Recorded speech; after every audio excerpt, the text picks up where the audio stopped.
Hey everyone, it's Mariah. So yesterday I made a video on how to make consent sexy. I posted it in several of the Burning Man community Facebook groups that I'm a part of because it's really the Burning Man community that taught me about the importance and the depths and the intricacies of consent. And one of my community members responded to my post asking, well, can you talk a little bit about how we ask for consent for platonic touching? This is huge. How do you ask people for consent platonically? Well, it's the same way we do it sexually, except for me, I always have to take that moment and check, where is my energy within myself? Am I having any sexual nature, sexual desire in that question? If so, then I ask myself, is it possible for me to even ask for this platonically? Because if I have sexual undertones, I'm probably not going to be very good at platonically making this request. A few years ago, I had a community member that things just energetically, something was off and I couldn't figure out what it was. And eventually I learned, after becoming closer to this individual, that the person that I was kind of having a disharmony with, it wasn't anything, we were polite and pleasant, but there was, that feeling in your stomach where something's just a little off, right? So I had that feeling, and I found out that this person had Asperger's. And a part of having Asperger's is the person did not like being touched. It was uncomfortable for them to be touched. And I was in such a touchy-feely community that I had never really thought, oh, you just don't like getting hugs. And that's how I connect to people, as I hug. I'm a hugger.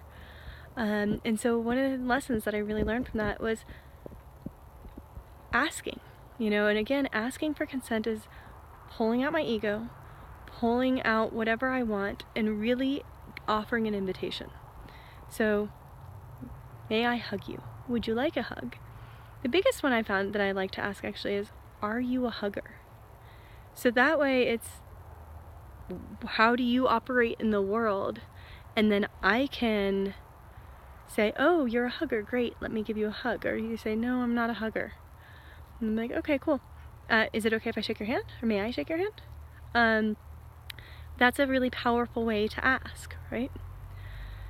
And I think this is really important that we keep asking, what are these boundaries? And obviously over time, I have my dear friends that I don't ask for hugs anymore. I will if I show up and somebody's doing one thing or another and we don't hug upon greeting. I'll be like, oh, I didn't get a hug from you, may I have a hug? So I will still ask. But so this is one of those things with familiarity and, platonic touching, we may not need to ask anymore. Consent does not have to be verbal. Consent can be energetic. Consent can be, made with motions, hand motions. But if you're ever in doubt, ask. Asking is always a good idea. And then it's about feeling. So you sit down on the couch, you're watching a movie with a friend. Feel like cuddling. You just look at the person, you're like, I'm in the mood to cuddle. Would you like to? Or maybe don't even express your needs first. Start with asking them. Would you be interested in cuddling? May I put my hand on your shoulder? May I put my head on your shoulder? Whatever it is that you are feeling like doing at that moment. Maybe it's, I'm going to this contact improv class tonight. Would you like to come with me? And their contact improv is a type of dance that is known for touching, and known for touch. And this is one of the things, like, as humans, we need touch. It brings up our cortisol, oxytocin, that's the word I was looking for, our oxytocin levels. It's something that, vibrates us, it really infuses into our energy, and touch is huge. But it's about, how do we do this in a way that's consent? Burning Man community, we also, ask for photos, right? So, oh, that's really pretty. May I take a picture? Is it okay if I take your picture? Would you like it if I took your picture? And you'll be surprised, you know? I definitely mostly like my picture taken, but there's certain times I just really don't want my picture taken. Or I don't want you taking my picture. Or before I have my picture taken, I want X, Y, or Z to happen. Or I want to make sure that I get a copy of that picture. Or I want to let you know if you take that picture, that's okay, but don't post it on Facebook. So, you know, finding out the boundaries, because sometimes it's, yes, I consent to having my photo taken, but I don't consent to it on Facebook. And so it's about asking and getting those boundaries. And, you know, I also know a lot of people that are not on Facebook for one reason or another.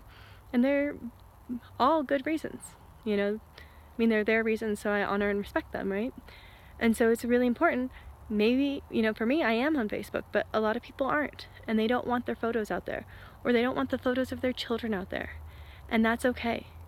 Everyone has a right to be exactly who they are. So consent is just about offering. It's about an invitation.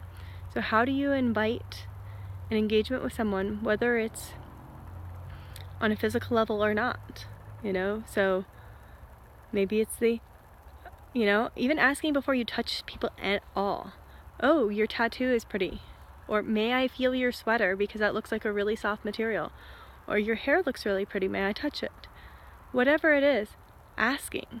Because it doesn't feel good when somebody comes up and starts touching you in a, you know, without your consent, you know. But if it is in a consensual way, oh, that's really soft. Can you touch it? Oh yes, please feel this. It's super soft, you know. But then there's that engagement, there's the relationship made. But before there's the relationship, consent can't happen. So create the relationship, ask, give an invitation, and then accept the answer, whatever the answer is. So have a lovely day, and I will talk to you soon. Be well. Bye-bye.